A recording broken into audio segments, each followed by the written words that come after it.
playing the double psych and letting Unicorns know he's aware of it. Let's not be surprised. Cassiopeia taken off the table away from PowerOfEvil. Yeah. Betsy demonstrated his Diana at Intel Extreme Masters. That is off the table from UOL. So I wrote down a few picks, some bans here. I would say Hecarim also going to be banned from Gambit. I would do it against Vizicsacsi at least. I'm not going to say it's going to be guaranteed.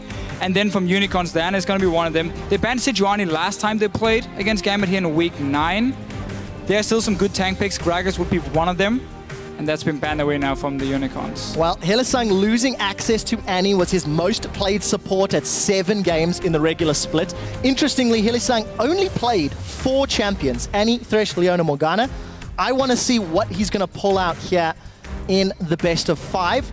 We did see that Gragas taken away from the jungle, Nidalee off the table for Kikis. Hecarim up.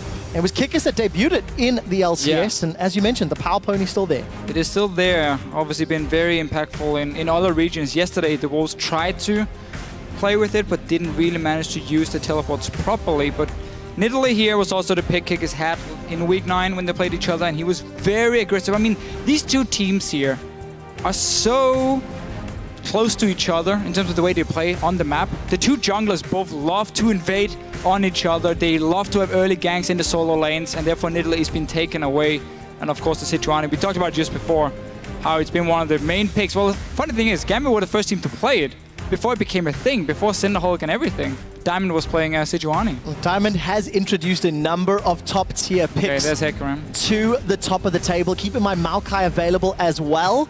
This will be the second time that Cabochard has played Maokai. Yeah. I think it's smart because Chachi's got 4 games in it in the regular splits. And Cabochard as a player, the analyst desk were talking about how it doesn't seem to be his style. And if you look at all 9 weeks here in the LCS, I agree. He's been more of the carry type. The thing is, Cabochard used to be a Maokai player. When he played it for NIP, he would just pick Maokai every single game. So he clearly knows everything about the champion, and it doesn't even matter if you're a carry top laner, and you don't need a carry anymore. A tank is enough. You can be fed on a Maokai and win games for your team. So I like this pick up here from Gambit, because it's also a takeaway from Vizicsacsi. So we'll see how the rest of the picks and bans shake out with a number of junglers taken off the table. I want to see where Diamond and Kikis go. Will Rek'Sai see some time on the Rift, or will we see that Vi? I was taking a look at some of the numbers, Deficio, in Europe. Kog'Maw is also an option. Out of 186 jungle champions played, only 8 games have featured a Vi. The only reason I highlight that, North America LCS is playing a ton of Vi. We saw some of it yesterday, and we'll see whether or not Diamond can as well. Yeah, Diamond's played a lot of Vi recently, but Unicorns here setting up 2 things with these picks. They're both flex picks for them. And you either build towards a Kog'Maw composition, or you build towards a long-range siege comp. Very poke-focused, depending on what Gambit is going to take. If they don't take any other hard engage than the Maokai itself, then suddenly you can see Unicorns aim towards some of these poke compositions. We have seen before PowerOfEvil plays long-range champions in the mid lane. So yeah, 2 flex picks for them, not really telling a whole lot. And if Rek'Sai gets locked in, I think they might try and go for it. So we'll see. Couple seconds left on the clock. Both of these teams running their timers down. Urgod was banned all 3 games yesterday. Has been secured. Could go AD carry, could go mid lane. We're expecting it mid with those summoners for Betsy. Well, definitely also flex pick, yeah. The thing is for Gambit here, they have a fantastic tank setup already. Super hard to kill in a straight up team fight. But if you look at the amount of engage, in order for Urgod to get towards a long-range composition, let's say a Kog'Maw, if it does become a Kog'Maw, he needs to have flash ready when he goes in so he can swap back the AD carry. Urgod is a fantastic pick normally to stop these protect the AD carry comps because he can single them out so well. And if these picks get locked in, we will have this fast push comp, this long-range poke from the Unicorns, and then Gambit is going to have to rely on flash engages from the likes of an Urgod to start the fights. Well, Unicorns of Love have run their mid lane Kog'Maw before. It did fantastic for 20 minutes and then took another 25 to finish. Unicorns completely floundered their mid game with that very long range. And a couple seconds left on the clock. Let's see if they still opt to go that route. Hecarim top for Vizicsacsi. So it is mid lane. Jinx locked in. It's gonna be for the mid lane then. Vardags gets his Jinx. This is purely picked because of a fast pushing ability. If you manage to poke someone off the tower and back in base, Jinx just needs a few seconds on a tower and it goes down. Gambit does have the option to run the likes of Leona as a support if they want some hard engage there. Thresh is okay in this situation as well. But they're going to have to look, I mean, they can see everything Unicorns are doing now. They know exactly what they have to deal with. They know they need enough engage to always force fights and single out these two immobile AD carries from the Unicorns. There's only one Black Shield. So one of the AD carries will be caught out by the likes of an Urgod and swap back. Well, a couple seconds left on the clock. That is Cho'Gath locked in, meaning that's going to be an Urgod bottom lane. Yeah, it will be for Pinoy. It's something that you were touching on earlier today, Deficio, the fact that Urgod has that flexibility in his back pocket. Edward got some disengage to round out the team composition. That is a terrifying, terrifying front line with some powerful disengage if anything goes awry. That's the thing. In a straight-up team fight, Gambit here, fantastic tankiness. They got some burst damage from the Cho'Gath as well. But overall, they will still have that problem. If Urgod cannot flash in for the engage or Maokai cannot get a flank himself, Unicorns can't dance around. The Black Shield from Morgana shuts down the Maokai engage pretty effectively, even the Urgod in this case. So the Unicorns, as long as they don't fall behind and can never contest objectives because there's always wards being placed from Gambit and they have to like walk down a choke point and can always get engaged on, they will be able to sit back and poke and simply slow down the game. Say to Gambit, if you ever want to fight, you better do it instantly. Otherwise, you're going to be way too low. Even in Nautilus now, we haven't seen this in the jungle. But this is so much about kiting, kiting, kiting. You max E now on it, and you just basically stand in front of your AD carries, and you press E, you slow everything, and you just walk back, you walk back, you walk back. You land one binding, follow that with a hook, and then you can single out a target, then you take a tower. So for the Unicorns here, as long as they don't fall behind, they can pull off this super, super long range, super annoying comp with so much CC and so many ways of stopping the Gambit engage.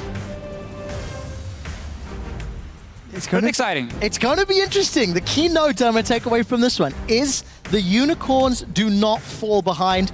We've taken a look at their goal difference at 10 minutes, their goal difference at 20, and honestly, Unicorns go even more games than most.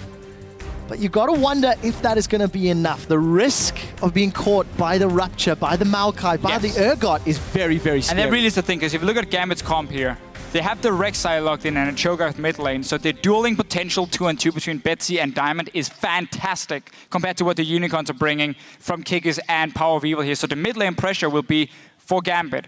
They have to use that to get in that jungle, place these deep wards here, spot the Nautilus, and then simply roam between the lanes and use that to really snowball. Well, you make it sound so easy as always, Deficio. Guys, hit us up on Twitter. Hashtag GMB win or hashtag UOL win to @LOL Esports. You know, the local fans are behind the Unicorns of Love. We're loading up onto the Rift for game 1 of our second quarterfinal here in the European LCS. And we've got some fun stuff. I'm looking forward to seeing PowerOfEvil and Vardags positioning. There's no Thresh to save their lives if any of that CC connects from Gambit. And there is a whole heck of a lot. But truthfully, the same could be said from the Unicorns towards well.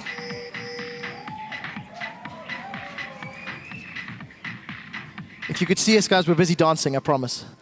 Oh. Boring, man. Betsy turning down the music. Guess they got to stay focused for the quarterfinal, right? So, Gambit going for an invade here. They want to place a few deep wards to try and spot where Unicorns are sending their lanes. In this situation, Maokai does perfectly fine against Hecarim in lane, simply because Hecarim is spamming his Qs so much, proccing that passive from the Maokai over and over. And obviously the Urgod Janna is going to be a very strong lane for Gambit. So we're going to have to see if they can manage to spot where Unicorns are sending their dual lane. For now, Hylissang and Vardags are staying here. They have obviously shown themselves with these bindings. And look at the wards from Gambit. 4 placed inside. I don't think they can see the wall, though, on the ward to place between the 2 towers up here. That shouldn't really be an issue for Unicorns unless they swap to the top side. So we'll find out what the Unicorns decide to do. Nothing. They can just farm. I mean, Morgana Jinx can sit back and play the farm fest in this situation here. And in terms of this duo, Jinx Morgana against Urgod Janna, this is not something that we've seen at all this year. Of course, with Urgod getting some buffs in 5.5. rejoining himself in the meta. But Eddie and Pinoy struggled against Vardags and Hylissang the last time this duo lane met. Pinoy some early aggression, throwing out some of those missiles and a massive advantage, punishing Vardags. Yeah, so notice what Gambit did here in the start of the lane. Pinoy stayed in the lane to get the early push on the minions, while Eddie was the guy moving into the Grump. That stopped Unicorns from even trying to start it, and made them also get late down towards the lane itself, so Pinoy already had the first push going. He was standing in a good position to start trading, and obviously you don't want to take these level 1 trades against an Urgod, just spamming Q auto attack on you as a Jinx. Poor start for Unicorns in this 2-on-2 lane, and it's gonna be in full control for Gambit. Obviously, mana is going to be a bit of a problem for Pinoy, but once he goes back and gets that tier, that's going to be the first little spike for him, where he can really become a lane bully. And such a strong advantage against an AD carry like Jinx, reducing all damage, in fact, thanks to the Urgod passive. But strong start for Gambit, reversing their fortunes from the last time they met. It was interesting you touched on Eddie sort of interrupting the Grump. Eddie invades jungles in the majority of games that Gambit plays, likes to be a nuisance, and Diamond, with a typical Gambit style. We have seen this before. Trending top. Always putting focus on top lane. Gambit used to basically always focus on Cabochard, make him the big carry. The first gank, there's no flash on Chachi, remember? Well, he's thrown down the Ignite. Cabochard's burning away. Diamond gets the knockup. Red buff is available. Chachi is going to be low on mana. Diamond, he's going to burrow, flash forward, unburrow. 1 or 2 more auto attacks, and Diamond is on the board.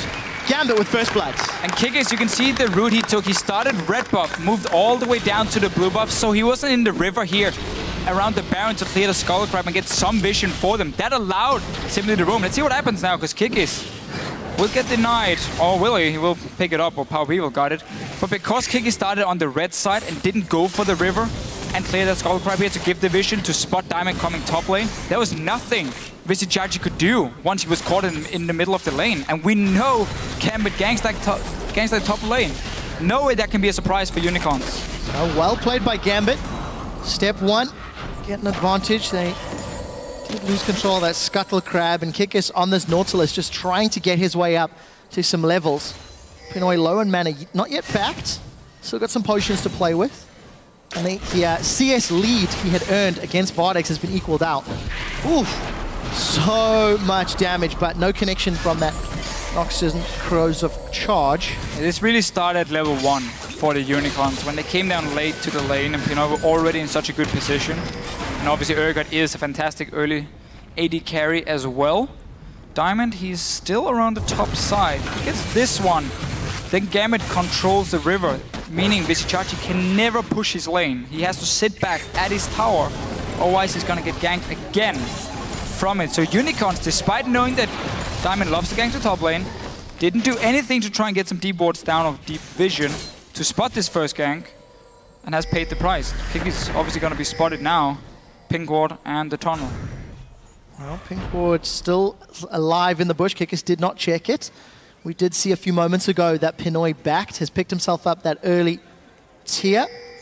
Gonna start charging up, and Eddie's just giving us a bit of a walk, trying to save as many CS as possible.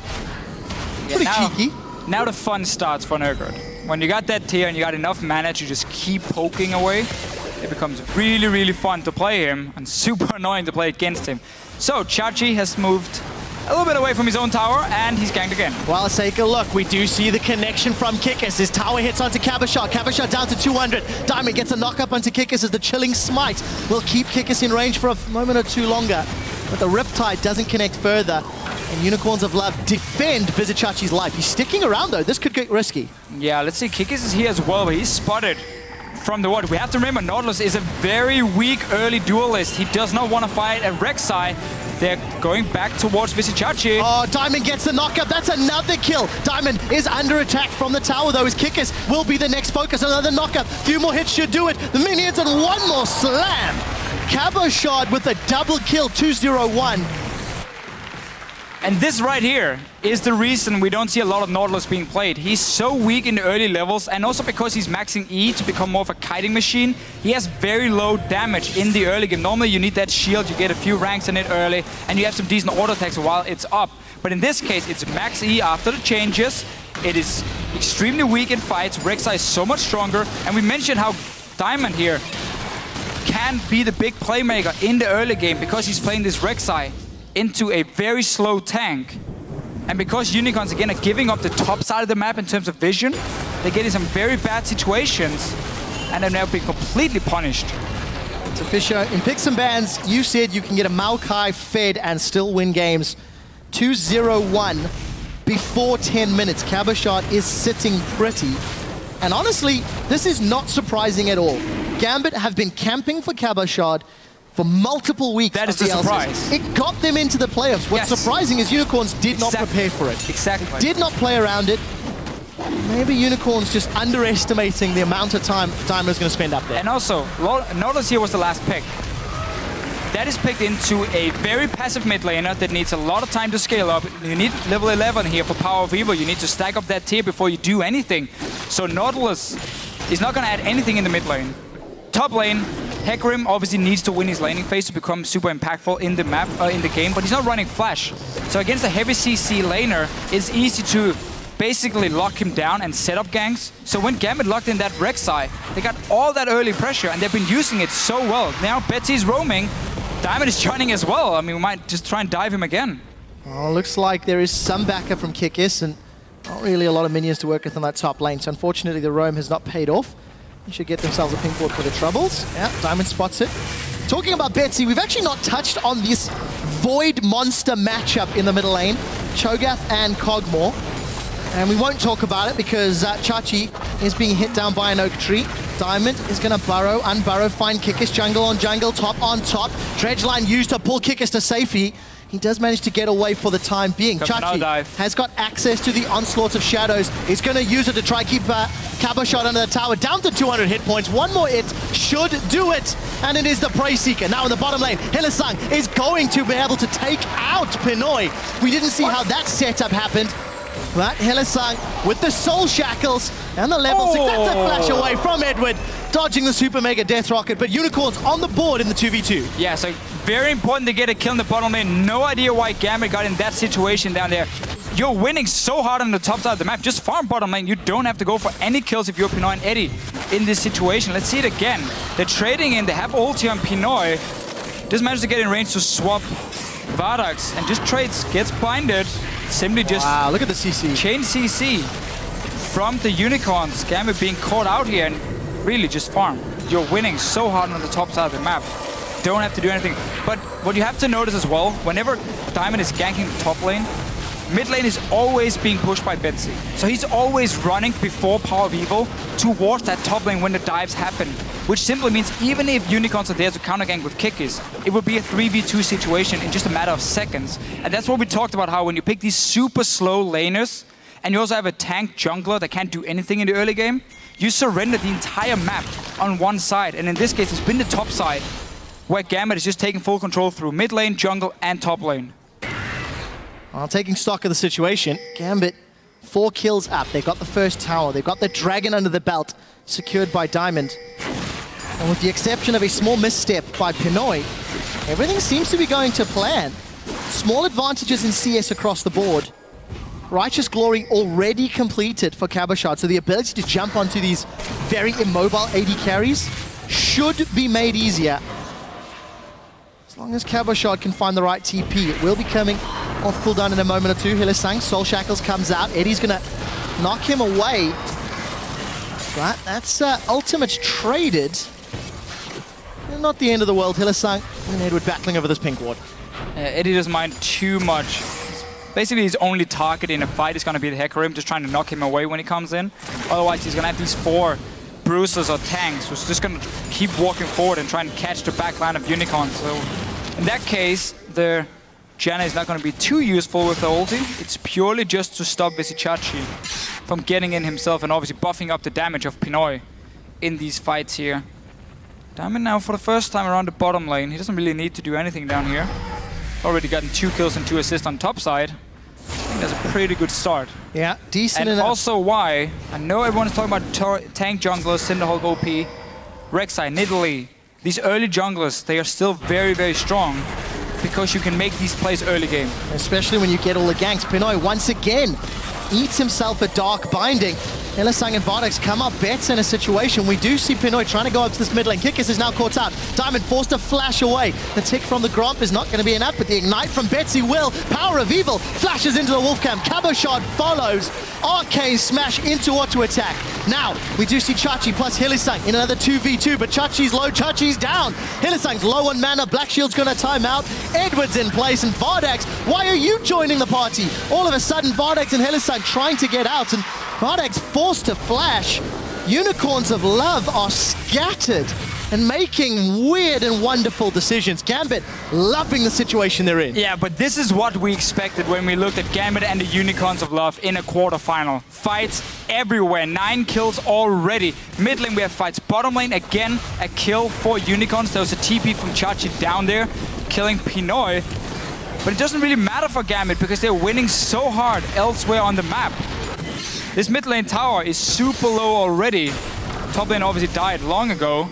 And Kikis, he's still trying to deal some damage, but it's not going to happen. Well, Gambit are in a great position. We're going to get a replay of the bottom lane fight. Yes, second time Pinoy now gets caught with a binding that starts the whole fight. TP comes in from Chachi. But while he's TPing to the bottom lane, look at the mid lane here. You can see how PowerOfEvil and Kikis are fighting 2v3. So he has to get that one kill, but this benefits Gambit. Because they already got Kikis down, they're going to get PowerOfEvil as well. And now there's no damage left for Unicorns once they return here. I mean, Betsy on a Cho'Gath, Cabochard on a Maokai, they don't really care. And obviously, clean house. So very well played by Gambit, picking the right fights.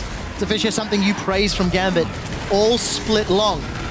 Diamond is going to find Hylissang. The hyperkinetic position reverse is available, but not used as Pinoy gets caught on the Flame Chompers. I got so excited for the spell name, and then it didn't happen, Deficio. Good old Black Shield. But Gambit, take a look at this lead. They were trying to set up for Dragon. You see some sort of defensive players. Kikis is killing some of those tunnels. Here's the thing, though. Gambit doesn't really have to start this Dragon, because look at the top lane. Cabochard is already pushed all the way down. He can even stay if he wants to and just start hitting on that tower, but it seems like he want to go back and buy a few items, potentially get Home Guards and then TP in. Yeah, Home Guard just completed for him now. So in case a fight happens, there's so many deep wards from Gambit in the jungle of the Unicorns. This is going to be a perfect TP from Cabochard. Dive onto that back line here and get on onto these squishy carries. He's just waiting in base. Now the Dragon is secured and no fight happened. He can go back to his lane, denied some CS, denied the Dragon as well just by having that TP threat. Still sitting there. Pinging towards the bottom lane. Let's see if the TP's in. Well, smart play from Gambit. They secure the second Dragon. We still see Cabochard chilling on the fountain. Look on the bottom lane. Pinoy, is he going to get caught again? The answer is yes. You see the Black Shield on Vardags. That's about to time out. Mega Death Rocket is going to put damage down as Eddie continues to channel. Notice Cabochard actually stopped his walk for a little while. Diamond is now joining this party. 3-on-2. Look at Betsy from the jungle. Diamond takes a turret shot as there's no minion support. Oh, going to be in a bit of trouble here. Chilling Smite out. We do see the Death Charge. It's going to connect, and that now turns Unicorn's focus to Betsy. Betsy trying to get away. Smiles across the board. Well, smiles from Sheepy, not from Leviathan. Well, Leviathan was seeing his team making one small mistake, but it didn't hurt them yet. It's not over yet, Deficio. They're still hanging around this bottom area of the map. Yeah, Kikis out of mana. They're fighting with his blue buff. PowerOfEvil's going to secure it. Oh, we do see the knock-up from the Rupture. He's going to join the party. That's a flash feast! Betsy gets one on Kikis. He's going to pop the Black Shield. Vardags forced to sidestep the Rupture. Pinoy's going to get himself a kill. Someone used a position reverser. You've got Urgod. Not needed as Gambit. Gonna get themselves 2 more kills. 9-3 up. 6,000 gold in the lead. CS advantages across the board, and they're going to set their sights on this bottom tower. Yeah, these deep wards here on the bottom side from Gambit really shows where they want to make the plays. We saw early in the game, all the focus in terms of warding was on the top side from Gambit. That's why they kept ganking Vizicsacsi, got all these kills, he got the early lead. Then they went down to the bottom side, completely warded off the jungle. Okay, sure, Diamond died when he was sneaking in behind, but they still managed to get a fight in the jungle where they have full control, get more kills. I mean, Betsy now and Cho'Gath got a 3-0, or 3-0 and 2. He's going to be fully stacked up soon. You don't have the damage to take him down. If you're the Unicorns, you need way more time. I mean, PowerOfEvil, currently on his tier, 457 mana. So that's not even close to being fully completed. He is 11 now, so that's the first point. You got Luden's Echo as well, so he's ulti. is going to do a lot of extra AoE damage. But he's just not strong enough to fight, especially not when you have the likes of Kikis on Nautilus being so far behind as well. Well, Kikis has been in trouble all game long. Once again, Dredge Line's out to safety. Gambit have got support coming in, but Pinoy still hanging a little bit closer to the top lane. 4 members of Gambit on the red buff. Vardags not with the team. Rupture connects onto Hylissang. Betsy is looking for the feast. Eats a dark binding, which means he can't get in range. And Hylissang manages to stay alive to fight another day. We're not even 20 minutes into the game. Gambit are looking to secure another inner turret. Unicorns, even with their spirit animal Hecarim, unable to fend off the aggression. And that was actually a very long-range Super Mega Death Rocket. Edwy ate it, and it didn't result in anything. And 50% HP gone from that tower. That's a pretty good defense, though, from the Unicorns. Managed to stop Gambit from taking tower while Vardags was staying on the bottom lane and got the tier 1. So this is at least a good trade-in. What you have to do when you're falling this far behind, you gotta try and trade cross-map objectives. So in this case here, they figured they could hold the top tower and also get the bottom lane at the same time. So that's just some good and very important gold from the Unicorns. Probably says it, I mean. When you're playing Gambit, it's always a 1v2. Yeah, I see what Amazing has to say. Honestly, Nautilus is the opposite of what you want against Rek'Sai. I feel like we've said that a few times. Strong words from Amazing. And it's showing through. Kikis 1-3-0. Had little to no impact on this game at all. And yeah, should have been a volley bear. Deficio, we're approaching 20 minutes on the clock. Gambit have only been more than 4,000 gold up in 3 of their regular season games. 3 out of 18. They're set to make that 4 with one of their most convincing early to mid-game performances of the year. All of a sudden, Kikis is going to get in trouble. Diamond's gone in, got the unburrow. We do see that challenging smite. Depth charge not used from Kikis. Prey Seeker, but blows the flash from Kikis and just forcing him out of his own jungle. Gambit, they're now setting the sights on PowerOfEvil. That's another flash. 2 of them blown. If Gambit find the same opportunities again, all of a sudden Kikis and PowerOfEvil, they're going down. They're going down for sure. And the funny thing is, this was a last pick Nautilus.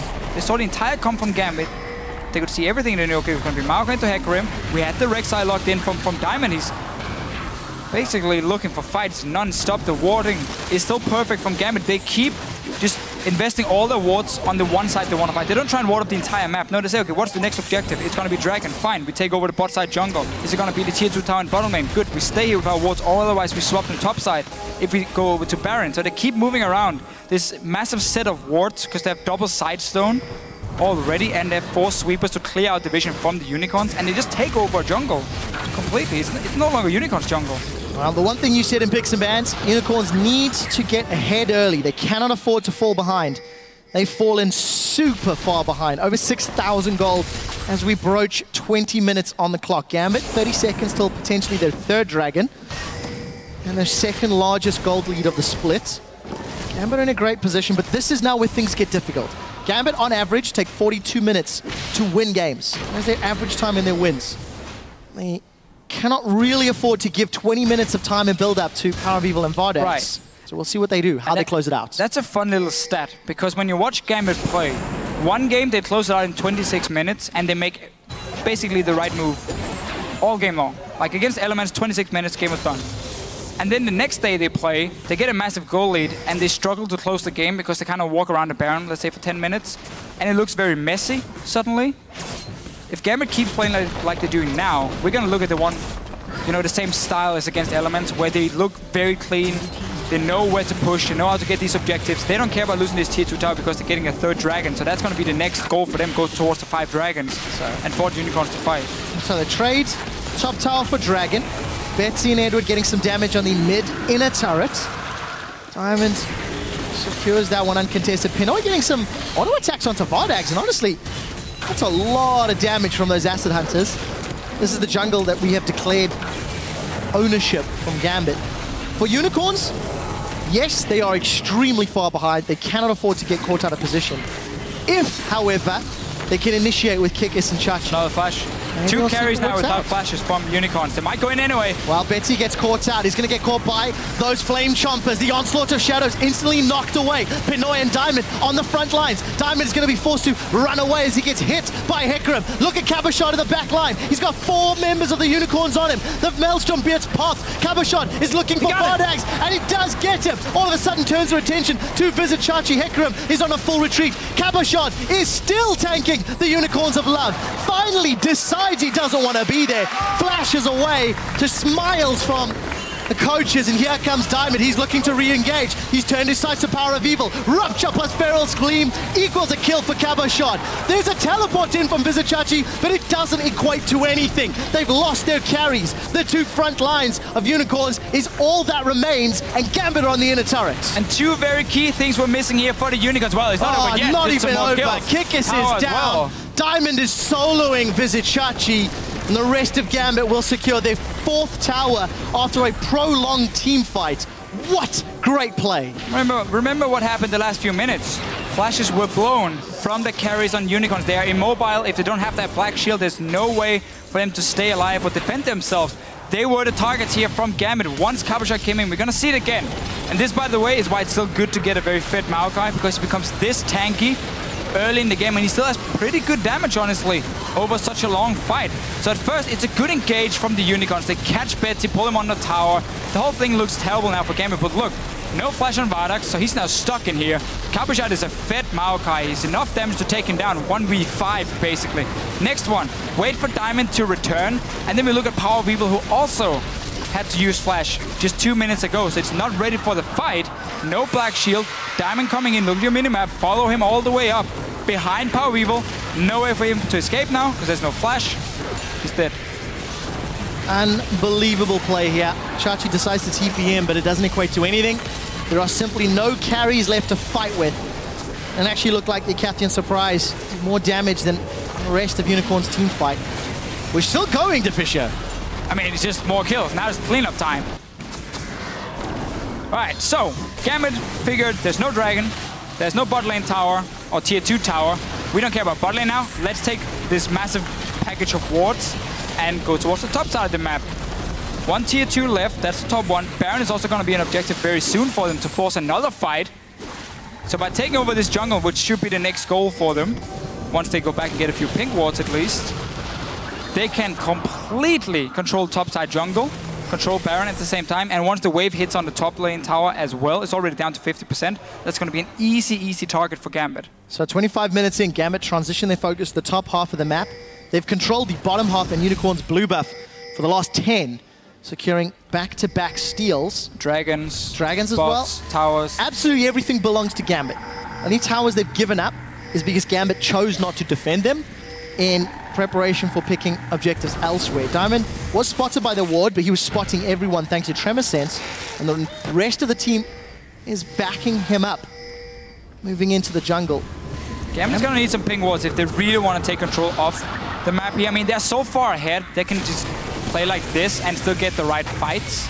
But once the tier 2 tower top goes down, then it becomes harder and harder because you gotta get into the base now, where there's a very short route between the lanes and of course the fountain for the Unicorn, so it's gonna be easier for them to defend.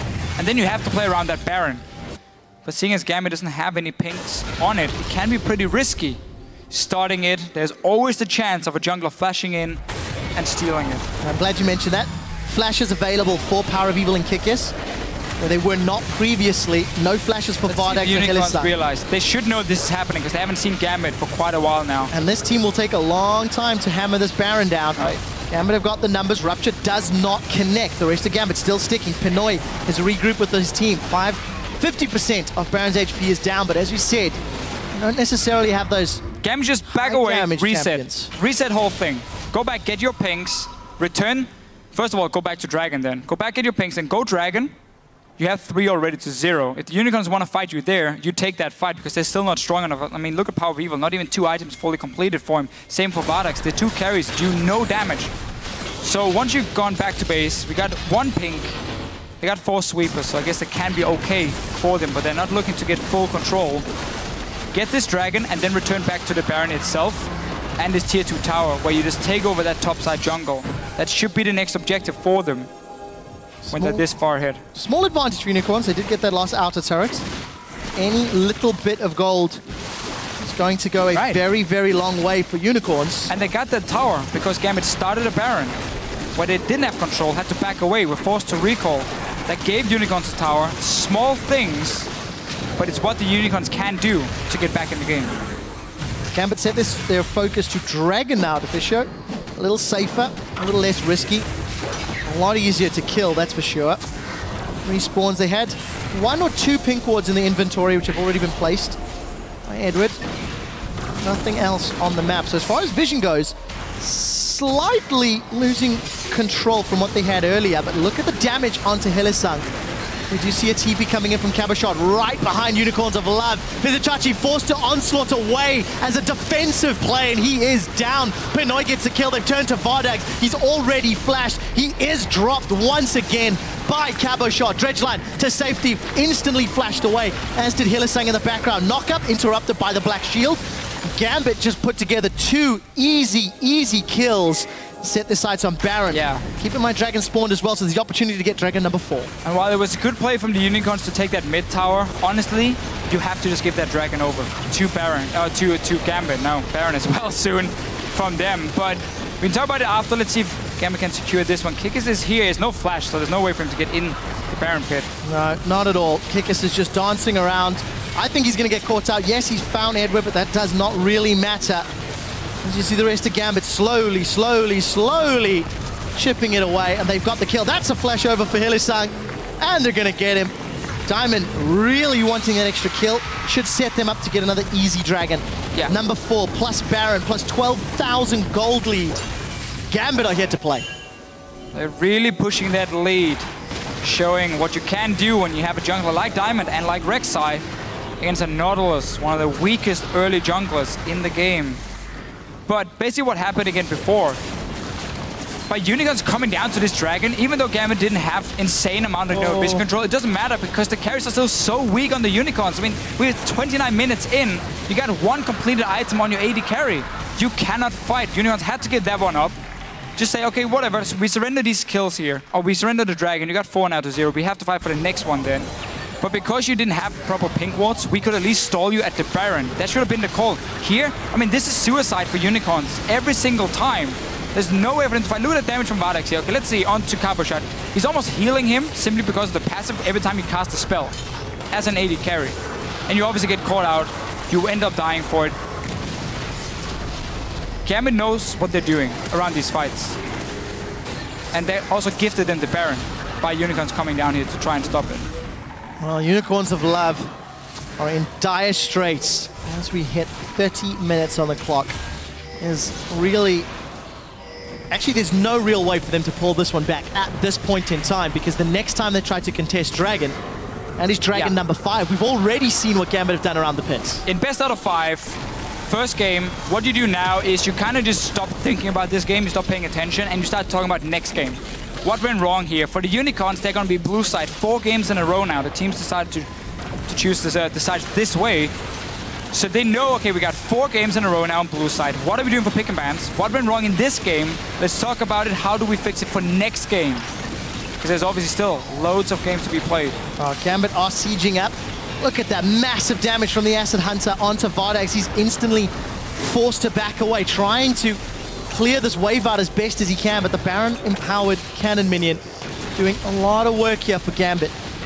They got a lot of melee champions, and only Urgod and Edward on that Janna as your range, trying to get some auto attacks. They're not the greatest at taking towers down. And just to quickly explain, the higher seed gets side choice in games 1, 3, and 5. Gambit, Unicorns, based on their side choices, as you've said, Deficio, means Unicorns get blue for the next 4 games. We do see Betsy's down. That's a good kill for the Unicorns of Love. Diamond is now in trouble. He's going to be burrowing his way to safety. And a momentary misplay from Gambit. Staying too eager on the tower, Unicorns find 1 kill back. And they end the killing spree. You said it yourself, Trevor. Gambit doesn't really have a siege comp being built up here. 4 melee champs, or 3, I guess, melee champs, and then a fairly low-range Urgod, resulting in a kill for the Unicorns. So nicely played by them. The problem is there's still going to be a 5th dragon soon. That's obviously the goal for Gambit. And once you have that one, the insane amount of extra tower damage you get means you just have to walk in with your AD carry, hit it a few times, and you stay around the minion waves, and that tower will die. So the Unicorns, no Dragon is going to be the big one. Already trying to set up a few wards in advance.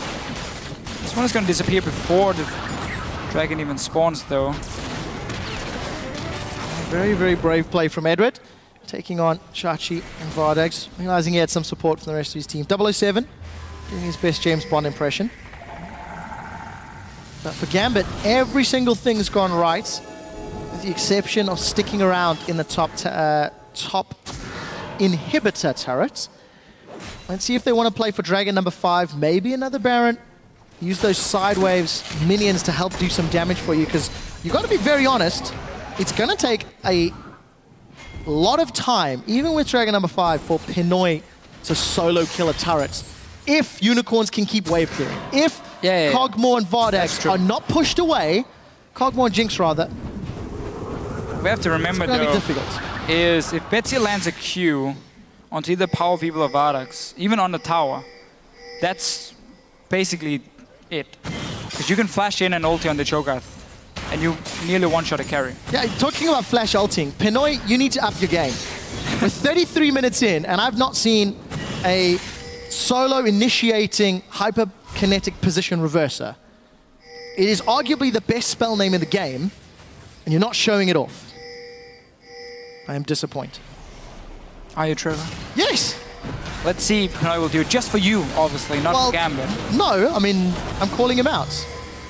We'll see what he can do. Well, he hasn't really had to do anything this game, honestly. Because it's not been about the bottom lane for Gambit. They died twice in lane. Pinoy died twice in the lane. Deficio, it never is. Gambit is a team that plays around their solo lanes. That's true. Diamond tends to camp for Cabochard, and really, it's up to Cabochard and Betsy to help carry. And let's also be honest, it's a very similar story for Unicorns of Love. In terms of how these teams operate, it is very much about their solo laners getting the team ahead and then being the sharp spear point of any aggressive play. I really wish we had talked about this before the game started, because when you then pick a Nautilus for Kikis, and you know it's about these two solo laners here and the jungle fight in between, you really don't do yourself any favor. I understand what he's doing for the comp. Again, Kite, loads of CC. Nautilus is one of the champions, bringing the most CC in the entire game, just from like one pick. Problem is, you gotta get to that point. Gambit has never been punished. I'm not gonna say they have low amounts of engage. I mean, you got a Maokai, you got an Urgod to start the fights, but Black Shield can avoid most of that. QSS later will avoid most of it, as long as the Unicorns hadn't fallen this far behind, where they had to surrender their jungle completely, because that means you will always get flanked. Always. You can never move away from your towers if you don't have control of your own jungle, because there's always a chance of a TP coming in, a Rek'Sai coming in from behind. And that really has been the big problem for Unicorns, and Gambit just showed how good they are at team fighting and starting the team fights. Well, we're getting closer to that average game time victory. Around 42 minutes is how Gambit generally win. We'll see if they're going to stick to their law of averages. Dragon up in 3 seconds, Baron up in 20 seconds. This time they don't want to fight. Are baiting Unicorns of Love, saying we dare you to challenge, we dare you to move in. Look at Unicorns, they were trying to move into their own jungle, maybe expecting Baron. Yeah, and the Unicorns would have been in a better position now to fight compared to the last Dragon they tried to go for, where obviously Gambit just turned around and killed them because they were so far ahead. Got the Baron after as well, despite not even investing into any pink wards around it. But this one here, the 5th one, clearly the Unicorns still doesn't feel like they can fight. You got 3 core items now on PowerOfEvil, so that's super important. They're backing away from the Baron as well, so they're gonna give up everything for Gambit. Well, okay, maybe they're gonna try and steal. Let's see. Hylissang and Kikis, they've got their flashes available this time. Baron's down to 5,000. Vardags is 1.5 miles away, but here comes a super mega death rocket. It's going to be late. Gambit get Dragon number 5, Baron number 2, 14,000 gold lead. And with Baron and buff, Dragon empowered, sieging, now they should be able to take towers. Yes. Should.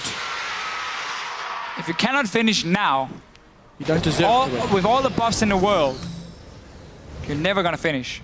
Gambit obviously played so well. Yes, okay, that one small misplay in the top lane where they tried to take down the tower, but it didn't really do anything because there was no objective for Unicorns to take. So Gambit was still in full control of the map. Now let's see. All going mid at the moment. You got the buffed up minions, you got the cannon as well. You got a massive tree in the back. Pinoy is going to do a lot of damage to these towers. Which will be a massive tree in the front if Gambit see the opportunity. Vardags, since the last time he tried to defend a tower, has a Phantom Dancer completed and a pickaxe. He's getting there slowly but surely. Yeah, he's like 30 or 40 minutes away from killing anything. Well, we'll see if he's given that much time. The answer's not going to happen though. Cabochard is a giant tree, already got that Thornmail completed. Will be able to solo all of the damage dealers of Unicorns of Love. Gambit just waiting for the minions to push up, but look at the bottom lane. It is pushing against Gambit. This is a small misplay, but they're just diving onto Vizicsacsi. That's a two-man rupture. The front line of Unicorns are forced away, while Diamond is onto the back line. Hylissang should be the next victim, but he has managed to keep himself alive for a few seconds longer. 3 members of the Unicorns of Love, and the Sapling touchdown takes Hylissang out. Gambit 4 quick kills, an inhibitor, and they set their sights on a near flawlessly executed game 1 in their best of 5, ahead of all averages, demolishing the Unicorns of Love. It's safe to say that the only kills the Unicorns got in this game were when Gambit were a little bit over-aggressive and didn't even mind giving him that kill because there's nothing else to take on the map. This game belonged to Gambit from the start. Champ select with that Rek'Sai pick, the Maokai top lane into Hecarim as well, just to set up the ganks so easily. And the Nautilus reply from the Unicorns that did absolutely nothing. Diamond was obviously the big star in this game with his early ganks. Like everywhere he went, he would just get a kill for his team. But the whole setup was just so good at preventing Unicorns from going late game. And when you have these 2 hyper carries, immobile, squishy ones that need so much time to be useful, you cannot just surrender your entire early game in terms of your jungle pick then, if you want to try and do anything, unless you're expecting Gambit to just kind of sit back and farm as well, but they would never do that when they got the Rek'Sai pick. That's the thing about these early aggressive junglers now against the Cinderhawk tanks. When you play the early aggressive ones, you gotta make plays, otherwise you will get outscaled compared to the big tank, and that's exactly what Diamond and Gambit did. Exquisitely played by Gambit. I think Unicorns have to reevaluate their jungle top synergy, evaluate how they're going to handle that scenario, because in straight-up head-to-head lanes, Gambit know how to gank for Cabochard. Oh, yeah. Hell, even in lane swaps, they know how to gank for Cabochard and get him ahead. It's been the story of Gambit all split long. It was picks, and then also, we just saw the small details here. First of all, Kikis started his own red buff, walked down to blue buff. He didn't go into the river and try and secure any vision for the top lane. He just abandoned the top lane and just walked straight down bottom lane. He killed the scuttler down on the bottom side, but that didn't do anything for them because he was the top lane getting ganked. And then at the same time, mid lane, Betsy on Cho'Gath was just pushing it all the time. Just push it into tower, and then whenever a gank was about to happen, he would walk out of the lane, walk towards the top side, and then there would always be at least 3 guys there from Gambit, way before Unicorns could do anything. So the whole setup from these 3 guys were just perfect to camp that one lane, where there was, of course, no flash on Hecarim. And when we looked at that mid lane, it was actually almost non-existent. Yes, in the mid lane. Look, in the mid to late game, Betsy landed ruptures. He got the ferals down that helped Gambit win the team fights, but it wasn't really the game-defining play, nor was that Kog'Maw. Really little to no impact. So we'll need to see how PowerOfEvil is going to bring himself back into the series. To break down Gambit's Game 1 win, let's head it over to